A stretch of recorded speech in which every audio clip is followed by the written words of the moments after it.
Answers with जकी में आप सभी का स्वागत है।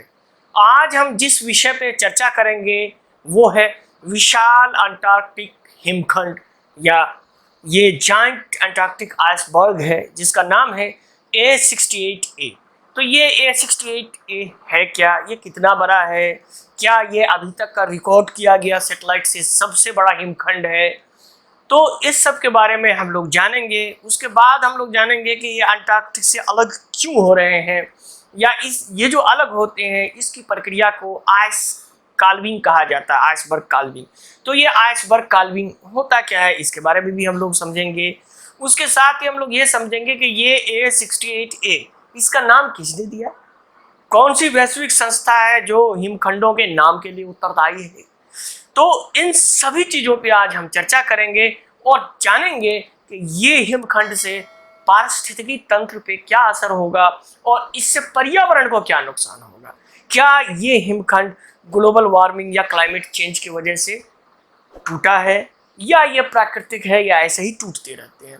तो इस सब विषयों पे हम चर्चा करेंगे, इन सब बिंदुओं पे हम लोग चर्चा करेंगे। लेकिन उससे पहले एक आप लोगों से अनुरोध है कि आप लोग हमारे चैनल को ज़रूर सब्सक्राइब करें, क्योंकि इसी तरह का वीडियो हम लाते रहेंगे। ये तो 45 वीडियो का सीरीज़ होगा और जैसा कि आप जानते हैं ये सारे वीडियो पहले आ चुके हैं इंग्लिश में। तो 45 वीडियो का हमारा इंग्लिश का सेट आपके पास मौजूद है। अब बचा उसका हिंदी वर्सन, तो ये हिंदी वर्सन है और ये हिंदी वर्सन में भी जानते हैं आप लोग कि कम मेहनत नहीं करनी पड़ती है। वो सारा आपको सीधा गूगल ट्रांसलेशन करेंगे, आपको समझ में ही नहीं आएगा कि क्या चीज़ हो रहा है। तो इसीलिए एक सरल आसान भाषा में आपको हम ये समझाते हैं ताकि जो विज्ञान की सारी चीज़ें हैं वो बहुत ही आसानी तरीके से आप समझें, एनिमेशन से भी समझ सकते हैं। तो इसका एनिमेशन भी हम लोग देखेंगे। तो चलिए आज हम जिन मुख्य बिंदुओं पर चर्चा करेंगे उन बिंदुओं में शामिल है कि ये जो हमारा आइसबर्ग है A68A क्या है और ये कहाँ है, मतलब कहाँ से चला था, कब ये चला था और अब कहाँ पहुँचा है और क्या इसके खतरे हो सकते हैं। ये दूसरी चीज जो हम लोग पढ़ेंगे वो होगा हिमखंड का नामकरण। क्या अर्थात हिमखंड का नामकरण कौन करता है, इसके लिए कौन उत्तरदायी है, कौन सी वैश्विक संस्था है, ये भी जानेंगे हम लोग। उसके साथ हम लोग जानेंगे A68A का पारिस्थितिकी तंत्र पे क्या प्रभाव पड़ेगा, इससे जो यहाँ के रहने वाले जीव जंतु है, खास करके अंटार्कटिक में रहने वाले जीव जंतु जैसे कि पिंगुइन हुआ, सील हुआ, इसके जिंदगी पे क्या असर पड़ेगा, क्या ये विलुप्त हो जाएंगे। तो चलिए ये सब फिर आगे हम लोग देखेंगे कि हिमखंड अलग क्यों हुआ या ये अलग जो होता है जिसको आइसबर्ग काल्विंग कहा जाता है, ये आइसबर्ग काल्विंग होता क्या है इसके बारे में हम लोग देखेंगे। और उसके बाद जैसा कि आप लोग जानते हैं इस हिमखंड का हम लोग एनिमेशन देखेंगे। तो एनिमेशन में आपको पता चलेगा और ख़ास करके ये आपका जो मैप है कि ये कहाँ से टूटा है, तो ये आपको लार्सन सी आइस शेल्फ से टूटा है। तो लार्सन आइस सी शेल्फ कहाँ है, रॉस आइस शेल्फ सी कहाँ है। उसी तरह अंटार्कटिका की विभिन्न जगहों पे क्या है, इसके लिए अगर आपको विस्तृत रूप से जानना हो तो आप इस वीडियो को शेयर करें और दोस्तों को बोले कि जल्दी से जल्दी 500 सब्सक्रिप्शन बढ़ाएं ताकि हम मैप पे ये सारी चीज़ प्रिसाइजली आपको बताएंगे। और ये सारी चीज़ें अंटार्कटिक में कहाँ स्थित है, ये इस तरह से अक्सर के उत्तरी अंटार्कटिक में है, दक्षिणी अंटार्कटिक में है या आपको वेस्टर्न में है या ईस्टर्न में है, ये अक्सर पूछते हैं, छोटे छोटे कंपटीशन में भी पूछा जाता है आपको। तो उसके लिए ये काफ़ी महत्वपूर्ण हो जाता है। तो इसीलिए आप लोग इस चैनल को सब्सक्राइब करें और अपने दोस्तों को बताएं। बहुत सारे ऐसे चैनल सब्सक्राइबर ये है ग्रुप है जहां यूट्यूब चैनल के लिए सब्सक्रिप्शन मिलता है, तो आप लोग उस ग्रुप पे शामिल इसको करें ताकि हमारा जल्दी से जल्दी सब्सक्रिप्शन हो और आपका मैपिंग क्लास हम शुरू करें। और शॉर्ट वीडियो हम इसके बाद करेंगे और इसके बाद ही जैसा कि मैंने आपको बताया कि इस 45 वीडियो का जैसे ही आपका हिंदी में जिस दिन समाप्त हुआ उसके जस्ट नेक्स्ट वीक हो करके, मतलब उस हफ्ते में तो समाप्त होगा, नेक्स्ट वीक में मैं NCERT सीरीज ज्योग्राफी का शुरू करेंगे हिंदी में। तो उसके लिए आप लोग जाने उसमें सारी चीज़ें कि वर्षा तंत्र क्या होता है, आपदा प्रबंधन क्या होता है, ये सारी चीज़ें जो आप ये पीटी के लिए महत्वपूर्ण है वो मुख्य परीक्षा के लिए आपका बहुत महत्वपूर्ण हो जाएगा। तो आपको एक समग्र तैयारी का मटेरियल हमारे चैनल पे मिल जाएगा। तो इसके बाद जैसा कि मैंने बताया कि ये पीटी स्पेशल है, तो यूपीएससी के लिए प्रश्न वो भी आपको देंगे और पिछले प्रश्न का उत्तर भी अब इसमें मिलेगा आपको। तो चलिए चलते हैं और आज के जो हमारे विषय है उस पर चर्चा करते हैं। विशाल अंटार्कटिक हिमखंड A68A, आखिर ये है क्या, तो चलिए देखते हैं। तो लगभग ये 5800 वर्ग किलोमीटर क्षेत्र में फैला अंटार्कटिका से अलग होने वाला, मुक्त होने वाला विशाल हिमखंड है A68। अब A68 ही कई टुकड़ा में बटा, जिसमें सबसे बड़ा टुकड़ा को A बोला गया, उसके बाद B, C, D, E, F तक है। ये सब बताएंगे आपको, एनिमेशन में दिखाएंगे भी आपको ये कैसे कैसे टूटा है। 2017 में अटलांटिक महासागर में बह रहा है। ये जब टूटा, कहाँ टूटा आपको, तो ये लार्सन सी आइस शेल्फ के पास टूटा और वो साउदर्न ओशन में था, फिर वहां से वो अटलांटिक ओशन की तरफ निकल गया महासागरीय धाराओं के द्वारा। तो चलिए आगे देखते हैं। फिर वर्ष 2020 में, यानी जो विगत वर्ष हो गया, महासागरीय प्रवाह के कारण एक प्रवाह आया और हिमखंड का प्रवाह दक्षिणी अटलांटिक महासागर में हुआ और तब से यह दक्षिणी जॉर्जिया आइलैंड है, यानी जो सुदूर उप अंटार्कटिक द्वीप है, यानी अंटार्कटिका से नजदीक है लेकिन उप अंटार्कटिक में आप कह सकते हैं कि ये बह रहा है, जिससे द्वीप पे जो है प्रचुर मात्रा में काफी वो विल बायोडाइवर्सिटी रिच ये द्वीप है। तो इस पर हिमशैल का प्रभाव पड़ेगा। अब इस हिमशैल टकराने से क्या होगा कि आप सोचिए कि जितना बड़ा द्वीप है उतना ही बड़ा वो हिमशैल उसके साइड से टकरा रहा है, तो ये काफी बड़ा लार्ज एरिया को वो कवर कर लेगा। अब ये लार्ज एरिया को जब ये कवर करेगा तो फिर जो इस द्वीप पे जीव जंतु रहते हैं उसको जो वो शिकार के लिए जाते हैं उसमें वो बाधा उत्पन्न करेगा। तो इसके लिए काफी वैज्ञानिक लोग चिंतित है कि आखिर ये जीव जंतु का क्या होगा। तो चलिए आगे चलते हैं और आगे देखते हैं कि A68A है क्या और है कहाँ वर्तमान में, इसके बारे में हम लोग चर्चा कर लें। तो A68A एक विशाल हिमखंड है जो लगभग डेलवेयर राज्य, अमेरिका का डेलवेयर राज्य है, इसके आकार का है और यह जुलाई 2017 में अंटार्कटिका के, जैसे कि मैंने बताया, लार्सन सी आइस शेल्फ है, वहां से ये अलग, ठीक है। तो वहां से लार्सन सी आइस शेल्फ से ये अलग हुआ A68, वही टूटा तो फिर A बना, उससे B और C निकला, फिर आगे में D, E, F भी निकला। तो तब से यह दक्षिणी जॉर्जिया के दूर दराज जो काफी रिमोट में स्थित एक द्वीप है उसकी ओर बह रहा है और ये जो द्वीप है ये एक ब्रिटिश आधिपत्य का है, यानी कि ब्रिटिश समुद्र पार प्रदेश आप कह सकते हैं, या इसको इंग्लिश में ब्रिटिश ओवरसीज टेरिटरी या BOT शॉर्ट में इसको कहा जाता है। तो उसकी ओर ये बह रहा है, यानी ये साउथ जॉर्जिया आइलैंड की ओर बढ़ रहा है। तो हिमखंड का जो सबसे बड़ा भाग है, जैसा कि मैंने बताया कि ये हिमखंड का नाम था A68। अब A68A जो हुआ वो सबसे बड़ा भाग है, वो A68 कहलाता है। ये लगभग 2600 वर्ग किलोमीटर क्षेत्र में, वो कितना था आपको 5800, यानी 5800 स्क्वायर किलोमीटर में पूरा था A68। फिर उससे टूट गया, क्या टूटा, C टूट गया, B और C टूट गया, तो जो A वाला पार्ट बचा हुआ था वो 2600 वर्ग किलोमीटर क्षेत्र में वो भी फैला, तो वो भी काफी बड़ा है अगर आप देखें तो ये देखें तो अगर हम इसका तुलना करें तो ये देखिए ग्रेटर लंदन है और ये आपका आइसबर्ग है A68। तो ये A68A जो है वो तकरीबन आप देखें तो 2239 स्क्वायर माइल है। अगर हम इसको किलोमीटर में चेंज करें तो 5800 किलोमीटर स्क्वायर है। तो ये आप देखें तो ये लंदन की ये जो है इससे सीधा 500 के बीच, मतलब समझिए 4 गुना बड़ा है। ठीक उसी तरह से देखें तो ये तकरीबन ये जो अमेरिका का डेलीवेयर राज्य है ये इसके लगभग में बराबर में आ जाता है। और ये देखिए साइप्रस से थोड़ा सा छोटा और हवाई से छोटा है।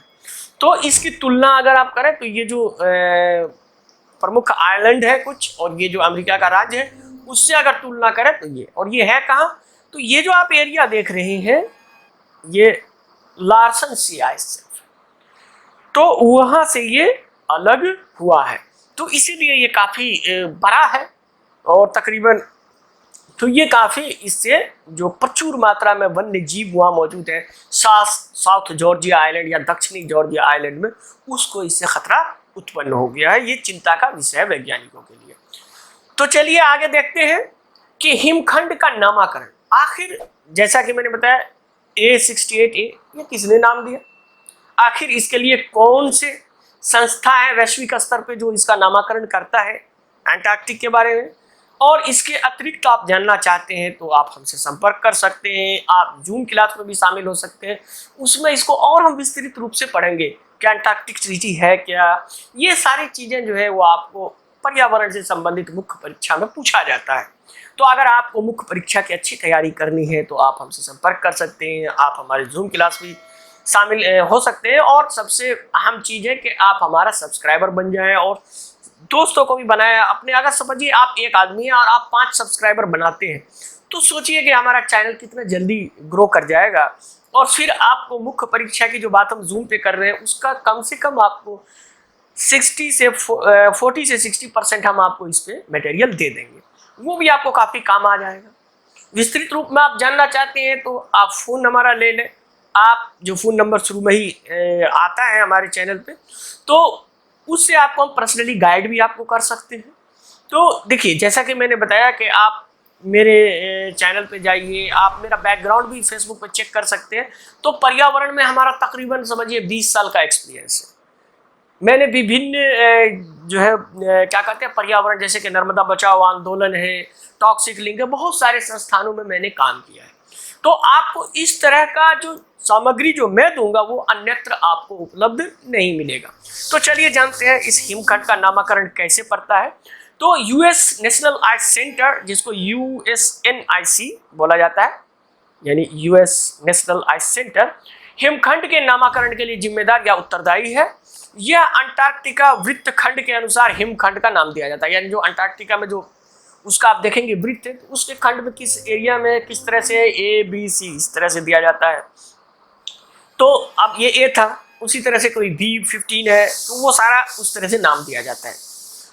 तो इसका नाम दिया जाता है। तो उस संस्था ने, जो वैश्विक संस्था है, उसने पुष्टि की कि A60A 2 नए हिमखंडों से अलग हो गए। या जैसा कि मैंने बताया था A60A कब नाम पड़ा, जब इससे B और C अलग हो गया, तो ये A68A हो गया, BC बीच में रह गया। अब आगे जाने के बाद फर्दर इसमें ये हो गया, मतलब उससे D भी अलग हो गया। और फिर जो नए 2 आए उसका नाम इन्होंने दे दिया A68E और A68F।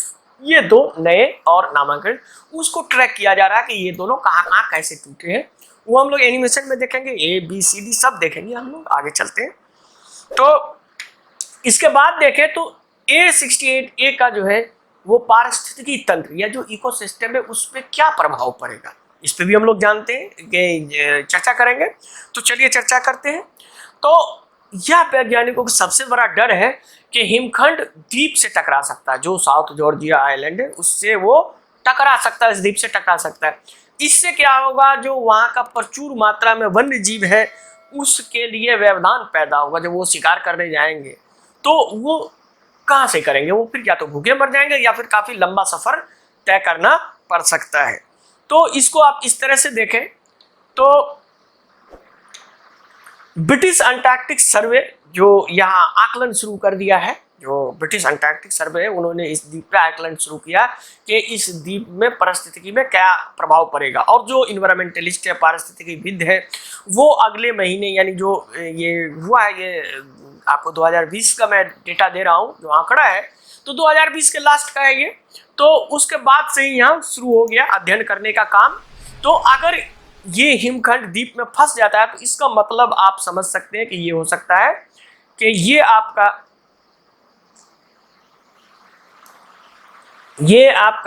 जो है ये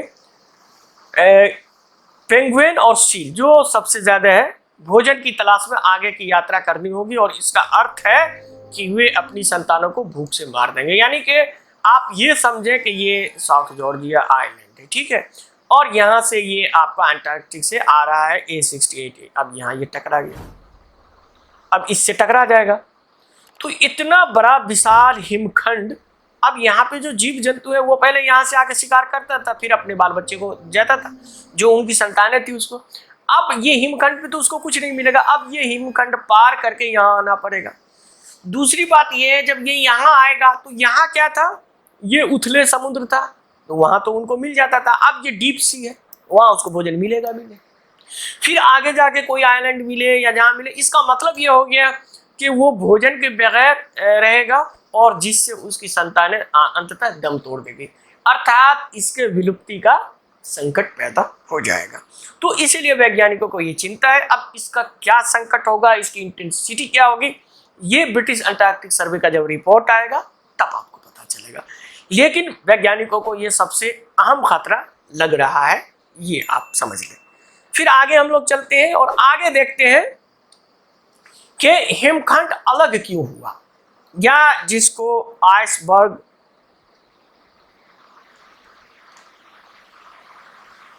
काल्विंग कहा जाता है, वो आइसबर्ग काल्विंग आखिर होता क्या है इसके बारे में, यानी आइसबर्ग काल्विंग। तो ये काल्विंग क्या होता है इसके बारे में भी हम लोग जाने। इसको हिंदी में कहते हैं अलग क्यों हो गया, मतलब आप कह सकते हैं कि वो हिमखंड अलग होता रहता है।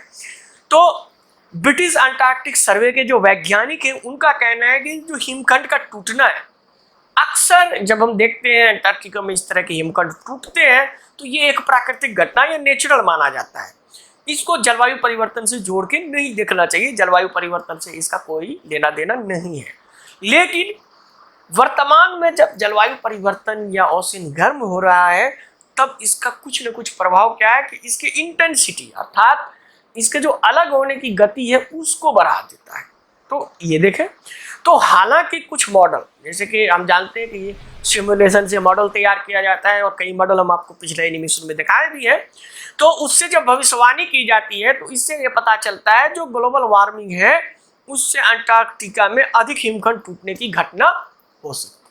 अभी तक साबित नहीं हुआ, ये ब्रिटिश अंटार्कटिक सर्वे अभी रिसर्च करेगा तो पता चलेगा कि आखिर इसमें क्या है। हो सकता है रिसर्च में बहुत सारी चीजें वो सामने आए जो अभी तक हमारे पास नहीं है या विश्व के दुनिया के पास ये आंकड़े नहीं है, लेकिन इसीलिए तो रिसर्च होता है कि सारे आंकड़े हो।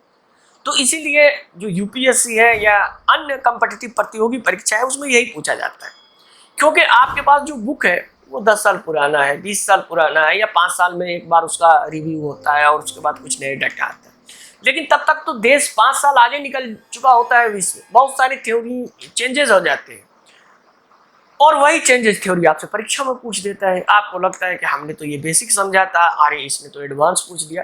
तो यूपीएससी में अक्सर एडवांस पूछता है, लेकिन यही एडवांस क्वेश्चन अदर कंपटीशन में भी पूछता है, भले वो कम मात्रा में पूछता है, 2, 3, 4 रहेगा, लेकिन वही 2, 3, 4 आपको दूसरों पे बेनिफिट देगा और आप आसानी से परीक्षा उत्तीर्ण हो सकते हैं, पास कर सकते हैं। तो ये है कि जो क्लाइमेट चेंज हो रहा है, ग्लोबल वार्मिंग हो रहा है, उससे क्या हो रहा है, उससे इसकी तीव्रता बढ़ रही है, इंटेंसिटी बढ़ रही है, या धीरे धीरे ये मतलब जो है जो पहले कम से होता था, सपोज कीजिए पहले साल में 5 हिमखंड अलग होता था, अब साल में 7 हो रहा है, 8 हो रहा है, इस तरह से। तो ये आंकड़े और ये डाटा रिसर्च होगा तो आपको पता चलेगा। तो हिमखंड हुआ, चलिए तो इसके बारे में देखते हैं कि ये किस तरह से अलग हुआ, उसका एनिमेशन हम लोग देख लें। तो चलिए हम लोग देखते हैं हिमखंड A68A का एनिमेशन। तो ये एनिमेशन है, जैसे कि मैंने बताया कि एनिमेशन से काफी स्पष्टता मिलती है आपको समझने में। तो ये देखिए, तो ये जो है ये साउथ जॉर्जिया आइलैंड है, तो यहाँ पे आपका ये साउथ जॉर्जिया आइलैंड है। अब ये साउथ जॉर्जिया आइलैंड से ये टकराने वाला है, इसकी गति इस तरफ से है। तो अब ये देखें, ये जो आइलैंड है A68A से ये टकराएगा। अब ये देखिए, ये जो है आपका ये हिमखंड जो है आपका A68 है, ठीक है। और ये जो है ये क्या है, ये लार्सन सी आइस शेल्फ है, ठीक। और ये लार्सन सी आइस शेल्फ है और ये आपको क्या है, यहाँ भी देखिए, तो यहाँ से जब भी हिमखंड अलग होते हैं तो ये है आपको रॉस सी आइस शेल्फ।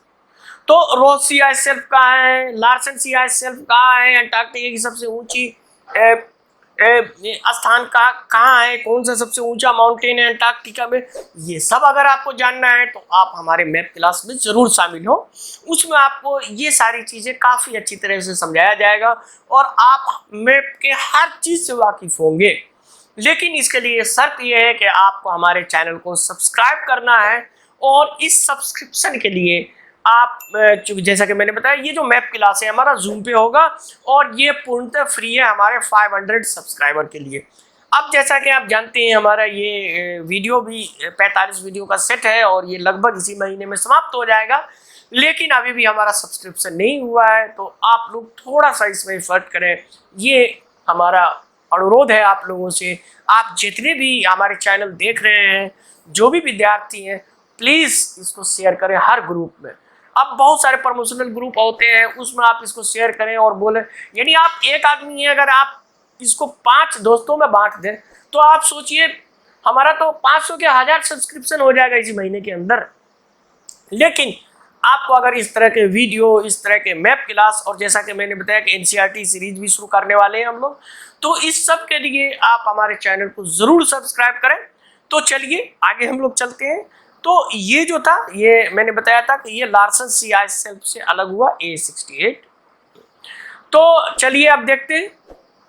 तो ये देखिए, ये है आपका A68A और ये यहाँ, ये देखिए अब इससे अलग हो गया। ये देखिए यहाँ से, यहाँ आप देखिए, अब इसमें जो ये था, अब यहाँ देखिए इसका जो एक हिमखंड यहाँ से टूट गया, तो ये A68B और A68C, ये दोनों यहाँ से टूट गया, जो पहले यहाँ आप देखे थे था। अब ये क्या बच गया, 68A, A68A।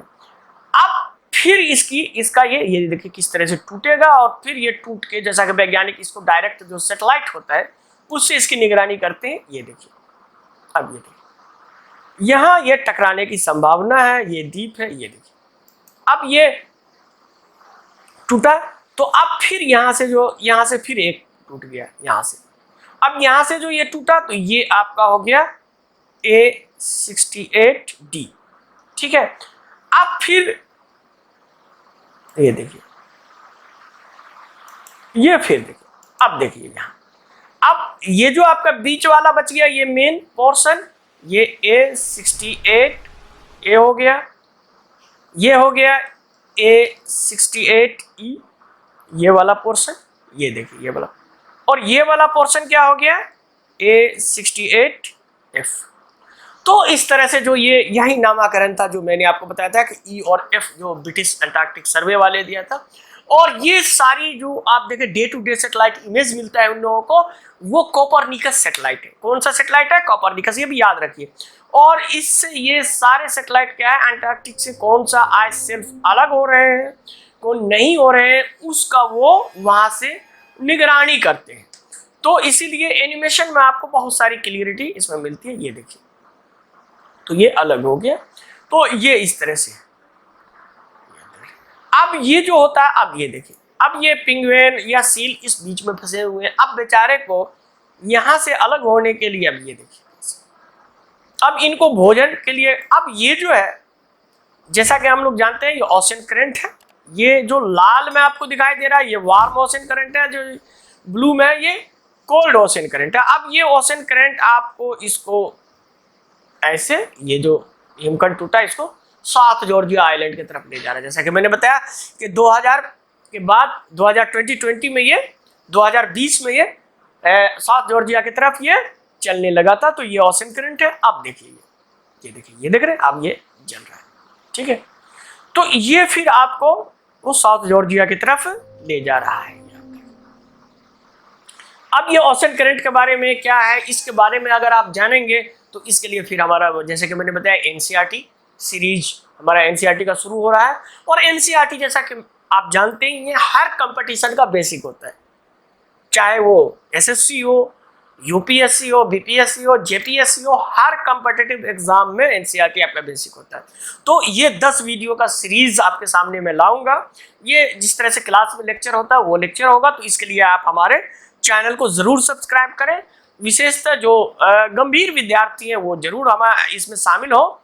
अब ये देखिए, ये जो मैंने बताया कि कोपरनिकस सैटेलाइट था, उस सैटेलाइट से लिया गया ये इमेज है। ये जो टूटा था यहाँ कहाँ से, लार्सन सीआई सेल्फ से ये टूटा था। तो ये है A68, ये था।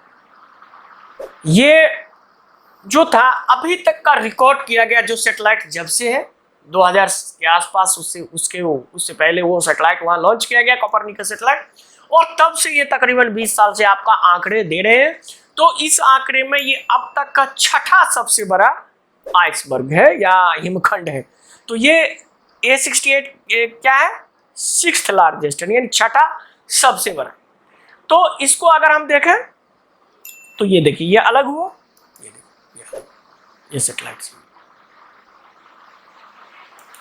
तो अगर हम देखें तो ये तो सिक्स्थ था, तो नंबर 1 कौन सा है ये भी जानना चाहिए आप लोगों को, चूंकि कॉम्पिटिटिव एग्जाम में अक्सर आपसे पूछा जाता है कि आपसे पूछ दिया जाएगा कि नंबर 1 कौन था। चलो भाई आपने बताया कि A68A, इंटरव्यू में भी आपसे पूछ सकते हैं कि ये सबसे बड़ा सेल था, अलग हो गया, लेकिन नंबर 1 कौन था जिसको सैटेलाइट ने रिकॉर्ड किया। यानी अभी तक जब से सैटेलाइट डिप्लॉयड हुआ है, जो कोपरनिकस सैटेलाइट है मैं बता रहा हूँ, तो उससे अभी तक सबसे बड़ा कौन था, तो सबसे बड़ा जो है वो है B15 या इसको हिंदी में आप B15 कह सकते हैं, B15।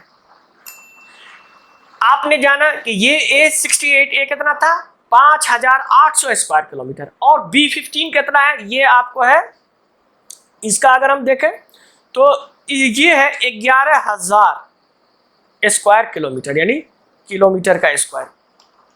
ये 11,000 स्क्वायर किलोमीटर यानी इतना बड़ा है, आप समझ सकते हो। ये सबसे बड़ा आइसबर्ग अभी तक रिकॉर्ड किया गया था, मतलब रिकॉर्ड किया गया है सैटेलाइट द्वारा, जो अभी तक मतलब रिकॉर्ड किया गया है। तो ये सबसे अहम जानकारी है, आपको पता होनी चाहिए, ये सब इस तरह के क्वेश्चन पूछे जाते हैं।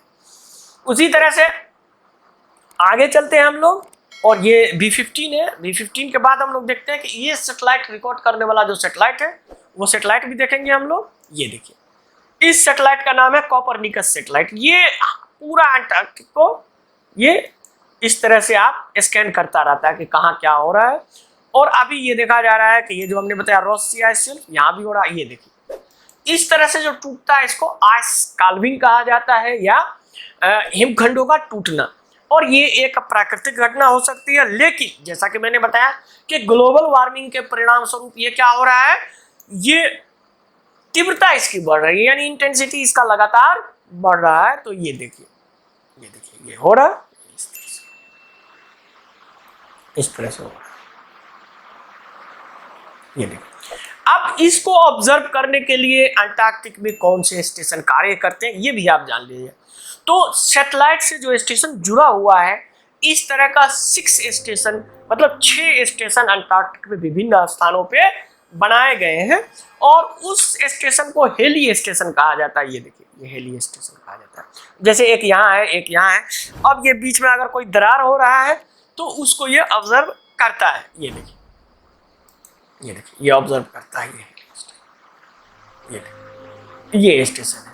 अब यहाँ वो पूरा सैटेलाइट से ऑब्जर्व अंटार्कटिक पे करता है, यही स्टेशन है। ये देखिए ये स्टेशन। तो ये था हिमखंड A68 का एनिमेशन। इसमें आपने देखा कि सबसे बड़ा हिमखंड कौन था जिसको सैटेलाइट ने रिकॉर्ड किया। उसके बाद हम देखें कि ये भी A68 जो हिमखंड है रिकॉर्ड किया गया है, ये भी सबसे बड़े हिमखंडों में से एक है। वो कितने नंबर पे है ये मैंने बताया। आगे चलिए, तो ये था हमारा एनिमेशन, और ये हमारे यूपीएससी में किस तरह के प्रश्न पूछ सकते हैं, चलिए उस पर भी हम लोग चर्चा कर लेते हैं। तो हमारा अगला सेक्शन है यूपीएससी के लिए प्रश्न। यूपीएससी के लिए प्रश्न, निम्नलिखित कथनों पर विचार करें। यूएस नेशनल आइस सेंटर या USNIC हिमखंडों के नामकरण के लिए उत्तरदायी है। कथन 1। कथन 2, हिमखंड A68A एक उपग्रह द्वारा रिकॉर्ड किया गया सबसे बड़ा हिमखंड है, यानी सबसे लार्जेस्ट हिमखंड है जिसको किसी उपग्रह द्वारा रिकॉर्ड किया गया है, वो A68 है। ये कथन 2 है। अब आपको बताना है कि ये दोनों कथन में से कौन सही है। उपरोक्त कथनों में से कौन सही है?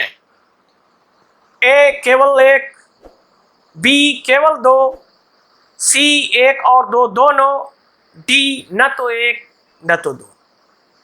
तो चलिए इसका उत्तर आप हमारे कमेंट बॉक्स में लिखें, और आप इस चैनल को सब्सक्राइब करना ना भूलें। और अब से क्या, आज से ही आप इस तरह के क्वेश्चन पर प्रैक्टिस करना शुरू कर दें। अब ज़्यादा करंट अफेयर्स पढ़ने की ज़रूरत नहीं है।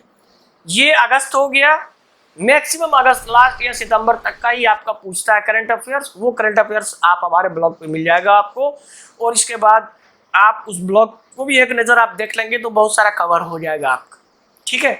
और उसके बाद आप प्रैक्टिस शुरू कर दें क्वेश्चन का, ठीक। आपके पास अब टाइम नहीं बचा है, तो चलिए आगे चलते हैं, और आगे है पिछले प्रश्न का उत्तर।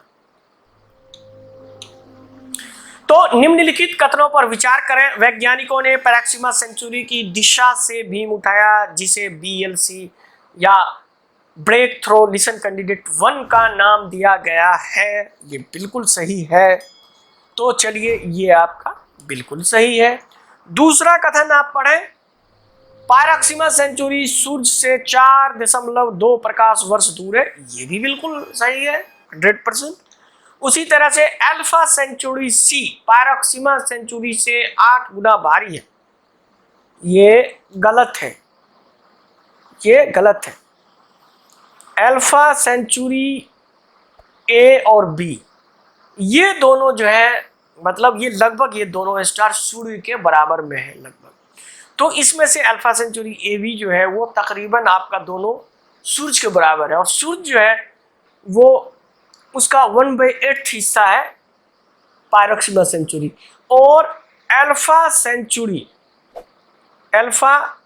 सेंचुरी C जो है उसी को पैराक्सीमा सेंचुरी कहा जाता है।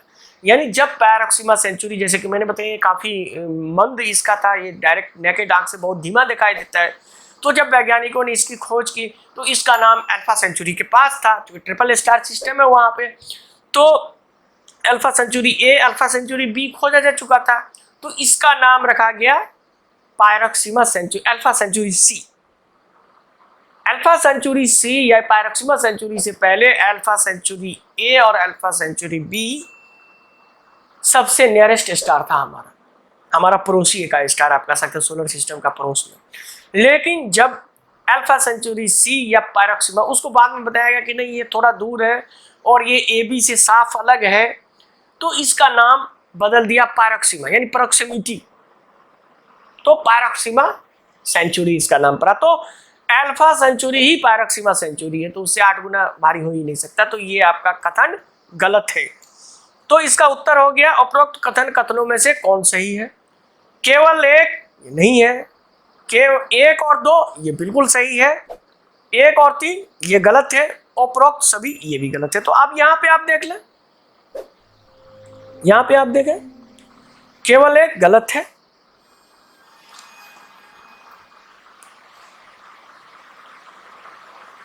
एक और 2 बिल्कुल सही है, 1 और 3 नहीं होगा, सही नहीं होगा, ठीक है। तो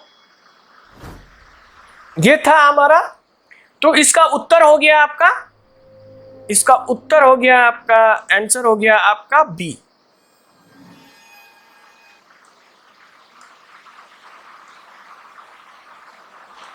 आंसर हो गया B, तो इसका उत्तर B हो गया, ठीक है। तो चलिए, ये था हमारा विशाल अंटार्कटिक हिमखंड A68A।